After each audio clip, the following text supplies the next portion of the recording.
The interactions between Arab versus non-Arab socio-political projects have been at the core of Middle Eastern geopolitics since the end of the First World War.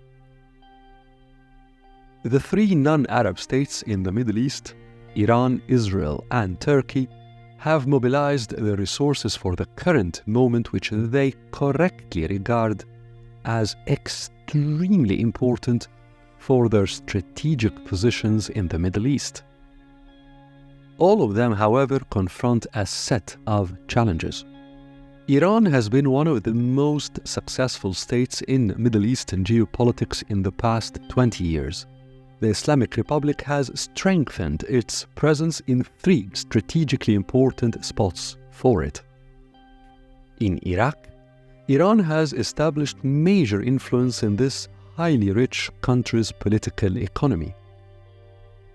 In the southern Arabian Peninsula, on the borders with its arch competitor, Saudi Arabia, Iran has built a strong political and military presence through its close ally, the Houthi group in Yemen.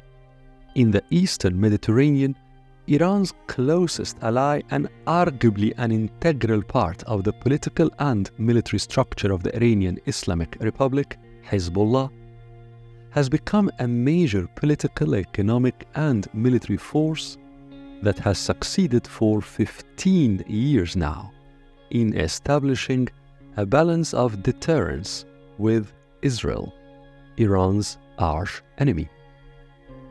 Having a solid presence on the Eastern Mediterranean has for centuries been a prized Iranian objective, irrespective of the nature of the ruling regime in Tehran.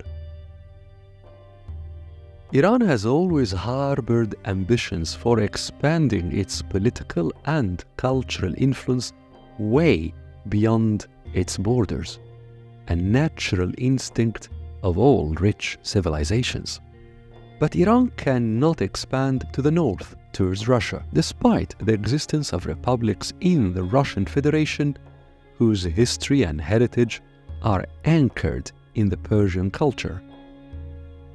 Iran also finds it difficult to expand eastwards in lands where India has for centuries been the dominant cultural frame of reference. Towards its west, however, from Iraq all the way to the Eastern Mediterranean, Iran has in the past 20 years found a malleable political landscape. Religion played a role in this expansion. For centuries, important Shia centers of learning in today's Lebanon, Iraq, and Iran have cross-cultivated each other's thinking, and in them, a community of scholars have emerged and become leading references amongst Shia communities in the entire Mashriq. This is why, for Iran, its presence across the region and especially on the Eastern Mediterranean has become not only a highly valuable card in its strategic positioning, but at least equally important, a civilizational achievement. But success comes at a cost. Despite the rapprochement between Iran and Saudi Arabia in early 2023, Saudi Arabia fully understands that a significant part of the Arabian Peninsula close to its most important strategic assets is subject to serious Iranian influence. The situation is more fraught in the Eastern Mediterranean. There is a strong argument that Israel will attempt at some point to seriously weaken Hezbollah's military capabilities, which it deems a considerable threat to its national security. As a result, Iran must remain extremely vigilant and effectively mobilized in preparation for a major confrontation it knows the future will likely bring. Such agility and mobilization entail colossal costs in resources and attention. Israel is in almost the exact opposite strategic position. The Israeli society has developed in curious ways in the past 2 decades. Its most successful segments have become entrenched in the most economically and technologically advanced circles in the world. Their attention is attuned away from the Middle East and its problems towards the most vibrant parts of California and Massachusetts. As a result, some of the brightest minds in Israeli society have created for themselves bubbles into which they work and socialize away from the troubles of their neighborhood. On the other hand, section of the Israeli society retreated into extreme religiosity, rejecting the secular for the sacred. Interestingly, 75 years since the creation of the Israeli state, many in Israel, for opposing reasons, have moved away from their country's attempts decades ago to entrench the Israeli society into the Middle East's fabric, into mentally and culturally eschewing the region altogether. Sociopolitics manifest in geopolitics. The internal divergences within Israel impose on Israeli strategists the difficult challenge of forging strategic goals that reflect opposing conceptions of the state's identity and therefore future. The Gaza war has created another problem. There is now a new generation of Arabs and Israelis who not only see no prospects of peace in the foreseeable future, but whose feelings have become highly inflamed and who view the other through prisms of rage and revenge. And so, Israeli strategists forge their country's strategic positioning not only amidst internally diverging views of identity, but also based on scenarios anchored on troubled pasts, rather than on any future promise. Turkey shares elements of the challenges facing both Iran and Israel. After a period of expansion in the years immediately after the Arab uprisings of 2010-2011, Turkey has realized that the costs of the expansion exceed the potential gains it might have reaped from it.